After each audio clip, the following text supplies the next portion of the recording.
नहीं जानती थी। 1 साल से उनके साथ थी, लेकिन उस 1 साल में जब भी वो बातें करती थी तो उनका अंदाज, उनकी मुस्कुराहट, उनकी नरमी मेरे जहन में छा गई है। और उन्हीं की विदाई में मैंने कुछ पंक्तियां लिखी हैं जो मैंने लिखी है। पूनम की विदाई में, चांद से प्यारी चांदनी, तारों से प्यारी रात हो, सूरज से प्यारी रोशनी और दिलों को प्यारी पूनम आप हो। सदा होठों पर खिली हुई मुस्कुराहट, बातों में नहीं कोई कभी बनावट। उम्मीद से शुरू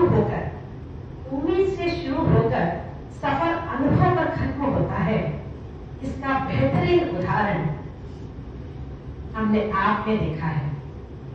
सादगी, धैर्य का अनोखा संगम, चुनौतियों को सहजता से स्वीकार करने और उनको पूरा करने का संयम आपसे हमें सीखना था। मुस्कुराते हुए जिम्मेदारियों को निभाना, परिस्थितियों से लड़ना नहीं, उन्हें कैसे बदलकर वश में करना, ये हमें आपसे सीखना था।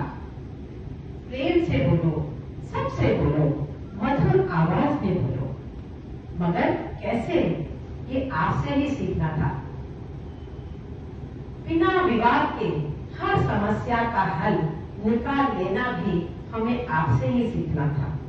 और बहुत कुछ है आपकी प्रशंसा में कहने को, और बहुत कुछ है आपकी प्रशंसा में कहने को। सुन रही हैं आप पूनम जी? सुन रही है ना आप ऊपर से?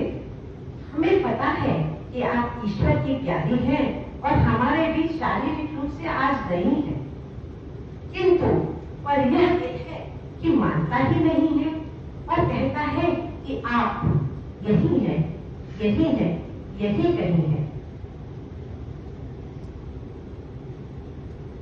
मन में खुशबू समा में महकेंगी आप, बन के खुशबू हमेशा समा में महकेंगी आप, बन के फूल हजारों दिलों में खिलेंगी आप।